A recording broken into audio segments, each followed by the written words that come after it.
Okay. So I'm Ashleigh Thompson and I'm the Resident Involvement Officer for the YMCA Heart of England.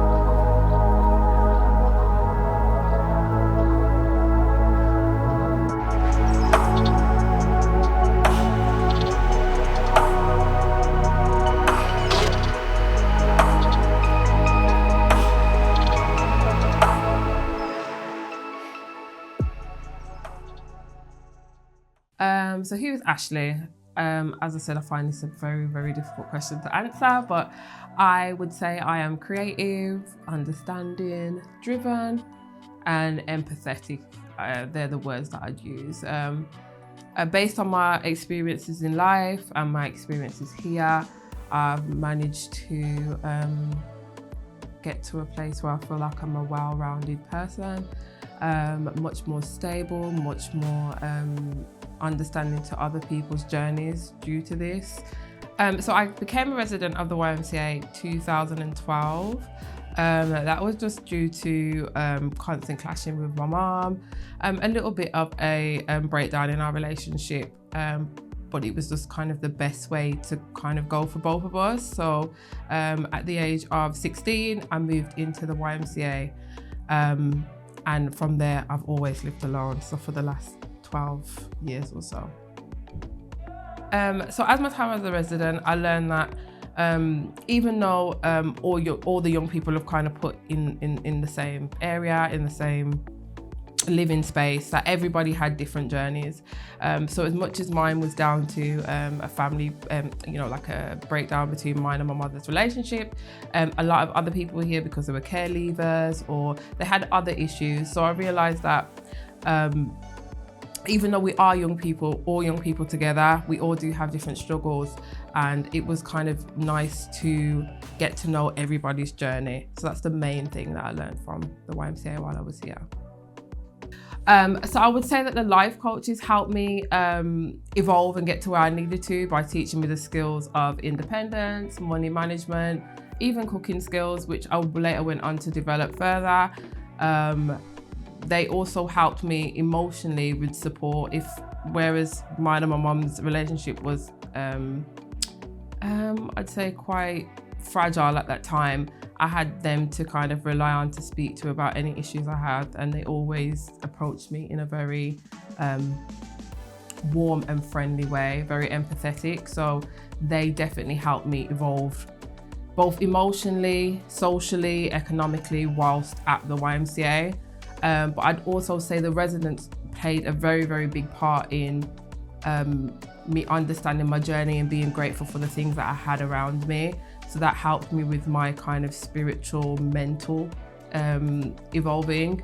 So everyone kind of contributed to where I am now. So after the YMCA, I went on to, I think at the time, obviously I was in college studying hair and beauty. I then went on to study law. I enjoyed law, passed out law and enjoyed it, but the corporate environment wasn't necessarily for me. So then I went on to do a lot of support work with asylum seekers, refugees. Still was doing a little bit of events planning here and there for the NHS for their mental health awareness events. And then I went straight into developing my own business as a private chef, and doing catering and events like that.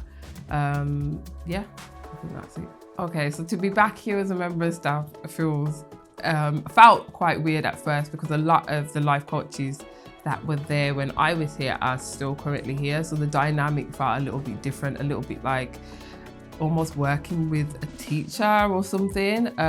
So the dynamic was weird, but it also was giving me like family, quite mummy vibes too. They were all very welcoming, all very open and happy to see where I'd come. So that was nice. Okay, so my role as the resident involvement officer kind of just consists of me creating programs and activities for the young people to engage in, empowering them, allowing them to have a voice in what it is that they're taking part in and what they're doing. Also making sure that the activities that they do suggest do take place and are creative to kind of what they're looking for and what their needs are. I know a lot of them throughout the lockdown and the COVID period were in their homes and done quite a lot of things virtually. So it's nice. I know a lot of them have made a lot of suggestions where they'd like to be back out in the community. So it's just about facilitating that for them and allowing them to do that. I had a phone call from the head of housing just saying that they were looking for a caterer for the YMCA staff conference last year. And at first I was quite surprised that they phoned me. I don't know why. I was really shocked that they phoned me. Pleasantly surprised. But we came back, I'd done a tasting with them and they were happy with everything, and we went on to do the conference from there.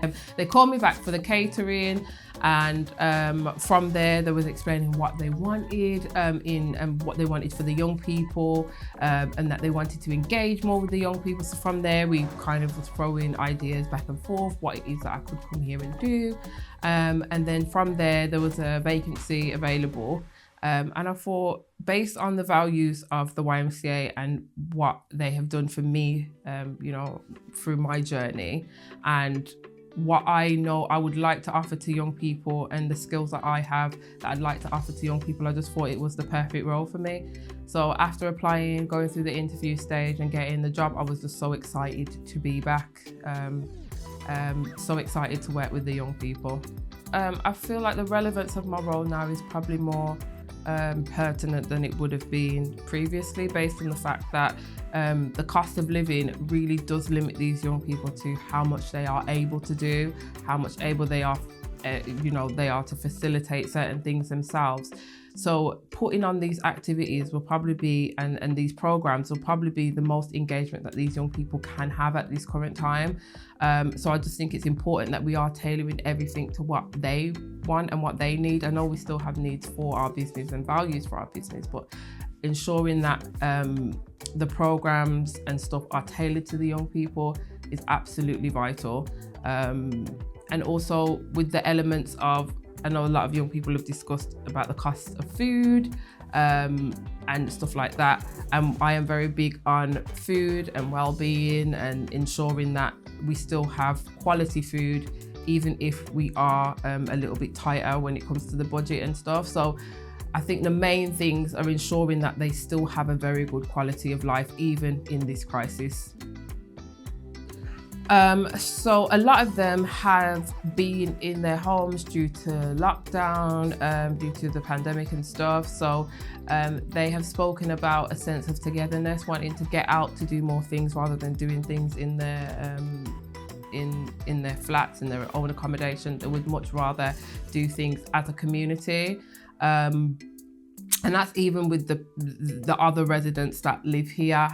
They want to kind of get together and do things. So that's the biggest importance that they've kind of put on anything, is just, can we do more stuff together? And that's what we're trying to make sure is at the forefront of what we're doing. When I first moved in here, it was a very, scary and different experience.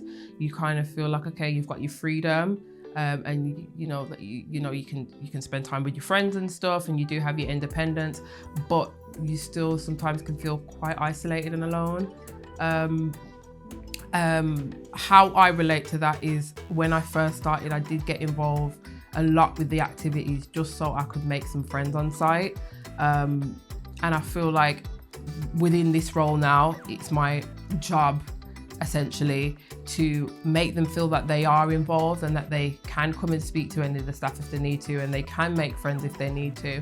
So I can relate to the level of vulnerability when first starting, and now the process is that when a young person does start with us or does sign up with us, that they do have a conversation with me first, so I can understand what they like, what they need, what makes them connect socially with the other residents that are here, just so they don't feel alone or isolated, and you know, just to let them know that they do have support if they need it, both with the staff and with the other residents that are here. So alongside this role, I also have a catering company called Chef China UK. We provide private dining experiences in people's homes, on yachts, etc.